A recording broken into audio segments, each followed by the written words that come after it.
Israel ने बंधकों को छुड़ाने के लिए जो योजना तैयार की है, उसको जानकर अरब देशों के अंदर खलबली मच गई है। ईरान से लेकर तुर्की तक ऐसे लोग मौजूद हैं जो हमास को हीरो मान रहे हैं, लेकिन अगर हमास को ऐसी मौत मिले तो उसे लड़ने का मौका भी ना मिले। तो ये सब बड़ा खौफनाक मिशन होगा कि लड़ाई भी हो और उसको लड़ने तक का मौका ना मिले। इजराइल ऐसे ही एक खतरनाक ऑपरेशन की तैयारी कर रहा है।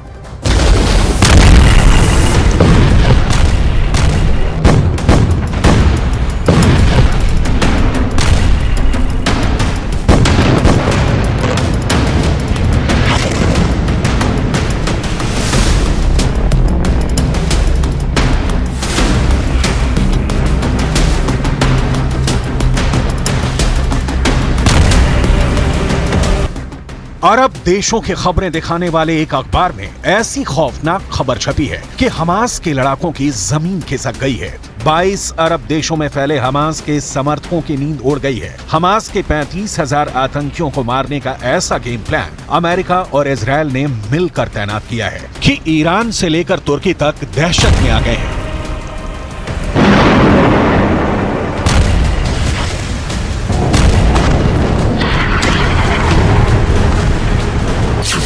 इजराइल सुरंग के अंदर आतंकियों को बेहोश करके आराम से मारना चाहता है।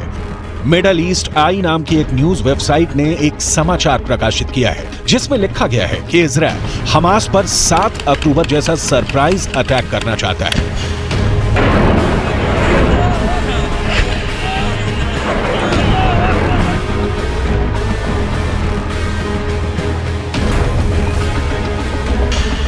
सरप्राइज अटैक का मतलब होता है ऐसा हमला जो दुश्मन पर अचानक हो और किसी को भी भनक ना लगे। सरप्राइज एलिमेंट हासिल करने के लिए इजराइल अमेरिका ने मिलकर एक प्लान बनाया है।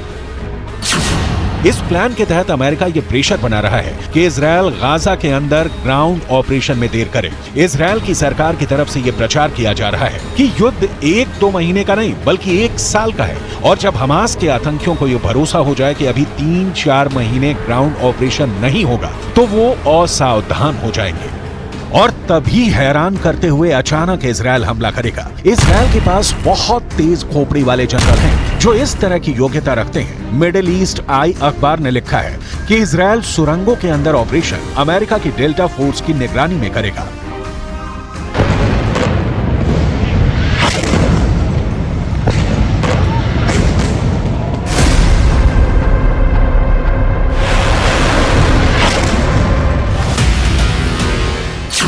इजराइल सुरंगों के अंदर एक ऐसी रासायनिक गैस भर देगा जिसकी वजह से इंसानों का तंत्रिका तंत्र सुन्न हो जाता है। इससे आतंकी और बंधक दोनों ही बेहोश हो जाएंगे। बंधकों को फौरन बेहोशी की हालत में निकालकर गाजा पट्टी से बाहर इजराइल ले जाया जाएगा और फिर बेहोशी की हालत में पड़े हमास के आतंकियों को इजराइल की फोर्स आराम से बंधक भी बना सकती है और मार भी सकती है।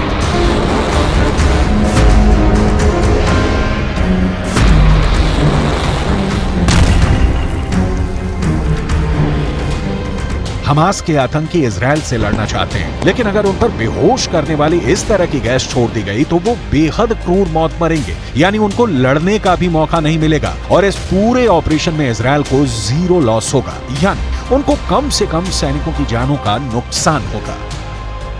सुरंग के अंदर गैस का इस्तेमाल करने की संभावना इसलिए भी ज़्यादा है क्योंकि अगर इजराइल हमास के आतंकियों के खिलाफ सुरंग के अंदर गोला बारूद या गन फायर का इस्तेमाल करता है तो हमास के आतंकी बंधकों को आगे कर ब्लैकमेलिंग कर सकते हैं और बंधकों को मार भी सकते हैं।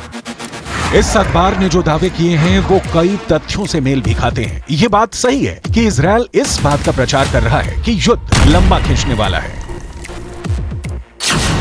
इजराइल के रक्षा मंत्री योव गैलेट ने पहले कहा था कि युद्ध 2 महीने तक चल सकता है। फिर योव गैलेट ने कहा कि युद्ध 4 महीने भी खिंच सकता है। इसके बाद युद्ध सरकार में मंत्री बेन गैट्स ने कहा कि युद्ध के विस्थापितों को 1 साल तक घरों से बाहर रहना पड़ सकता है।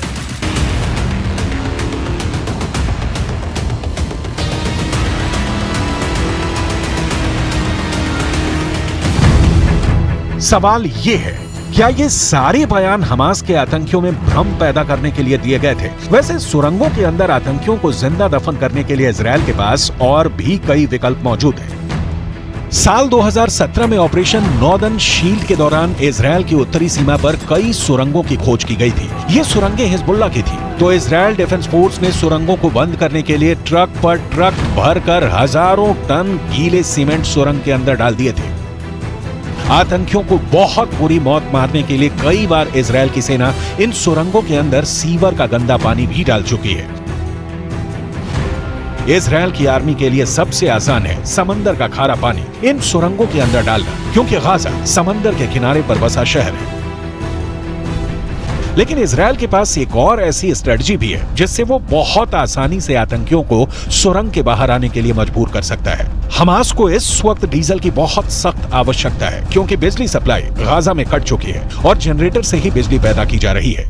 इसलिए हमास को रॉकेट चलाने के लिए भी डीजल चाहिए, मिसाइल चलाने के लिए भी डीजल चाहिए, गाजा के अंदर परिवहन के लिए भी डीजल चाहिए, खाने पीने का सामान सुरक्षित रखने के लिए भी फ्रिज में बिजली के लिए जनरेटर के अंदर डीजल चाहिए।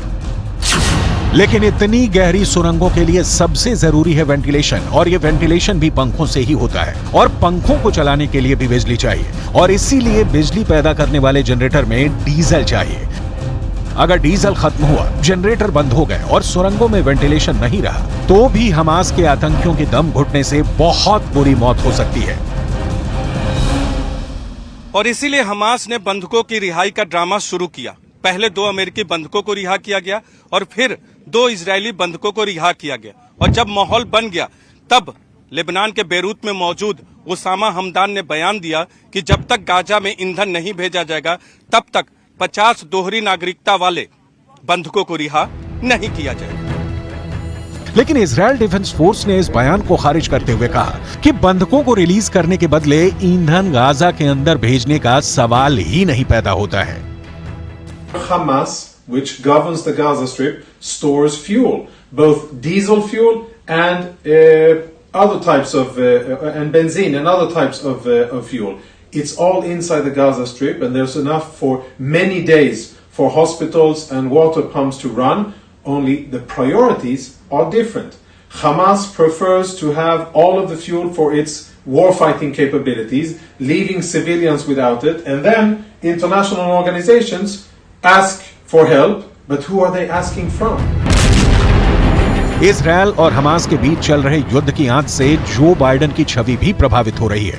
फिलिस्तीन के अखबारों का आज तक का दावा यह है कि गाजा के अंदर 7,500 से ज्यादा लोग मारे जा चुके हैं और जिनमें 3,000 से ज्यादा बच्चे हैं। लेकिन जो बाइडेन को इन आंकड़ों पर भरोसा नहीं है।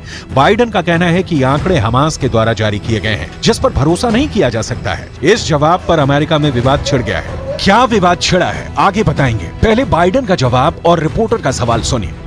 In the 18 days since Hamas killed 1,400 Israelis, the Hamas-controlled Gaza Health Ministry says Israeli forces have killed over 6,000 Palestinians, including 2,700 children. You've previously asked Netanyahu to minimize civilian casualties. Do these numbers say to you that he is ignoring that message? What they say to me is I have no notion that the Palestinians are telling the truth about how many people are killed. I'm sure innocents have been killed, and it's the price of waging a war. I think we should be incredibly careful. I think not we, the Israelis should be incredibly careful to be sure that they're focusing on going after the folks that are propagating this war against Israel. And it's against their interest when that doesn't happen. But I have no confidence in the number that the Palestinians are using.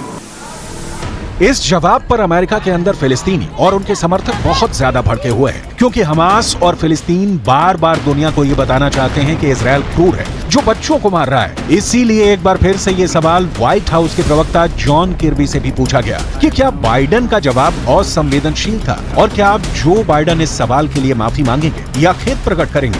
तब इसके जवाब में John किर्बी बहुत बुरी तरह से भड़क उठे। Saying that he doesn't have confidence in these numbers.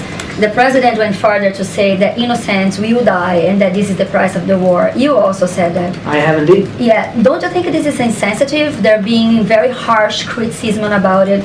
For example, the Council of American Islamic Relations said it was deeply disturbed and called on the president to apologize. Would the president apologize, and does he regret say something like that? What's harsh is the way Hamas is using people as human shields. What's harsh is taking a couple of hundred hostages and leaving families anxious, waiting and worrying to figure out where their loved ones are. What's harsh is dropping in on a music festival and slaughtering a bunch of young people just trying to enjoy an afternoon. I could go on and on. That's what's harsh. That is what's harsh. इस तरह के वाद विवाद का बहुत बुरा असर इस वक्त अमेरिका के ऊपर पड़ रहा है। अमेरिका में लगातार सांप्रदायिक हिंसा के मामले बढ़ रहे हैं, खासकर यहूदियों और मुसलमानों के बीच टकराव बढ़ रहा है। अमेरिका के डेट्रॉयट में सिनेगॉग चलाने वाली एक यहूदी महिला नेता की चाकू मारकर बेरहमी से हत्या की गई। अमेरिका में ही 6 साल के फिलिस्तीनी बच्चे की भी हत्या हो गई और हत्या करने वाला शख्स अमेरिका का 71 साल का नागरिक था, जिसने अपने ही मकान में किराए पर रहने वाले फिलिस्तीनी को मार डाला। और अब न्यूयॉर्क से भी विचलित करने वाली तस्वीरें आई हैं। यहाँ एक विश्वविद्यालय की लाइब्रेरी के अंदर यहूदी बच्चे छुपे हुए थे और बाहर फिलिस्तीन के समर्थक नारेबाजी कर रहे थे। अमेरिका के वॉशिंगटन में फिलिस्तीन समर्थक प्रदर्शन के दौरान एक महिला को ऐसा पोस्टर लिए दिखाया गया जिसमें यहूदियों को पूरी तरह से समाप्त करने जैसा संदेश दिया गया था। जिस तरह अमेरिका के अंदर अरब मुस्लिम और यहूदियों के बीच तनाव बढ़ा है, इसी के मद्देनजर अमेरिका के विदेश मंत्री एंटनी ब्लिंकन ने अमेरिकी, अरब मुस्लिम और यहूदी नेताओं के साथ बैठक कर अमेरिका में शांति से रहने की गुजारिश की है। लेकिन अब बाइडेन ने जिस तरह से फिलिस्तीन के अखबारों से आ रहे मौत के आंकड़ों पर सवाल खड़ा किया है, एक बार फिर अरब और यहूदी लोगों के बीच तनाव बढ़ा है, जिसके बाद अमेरिका के ही अखबारों से कुछ ऐसी खबरें आ रही हैं कि बाइडेन भी अब अरब मूल के अमेरिका के नेताओं से मुलाकात कर सकते हैं।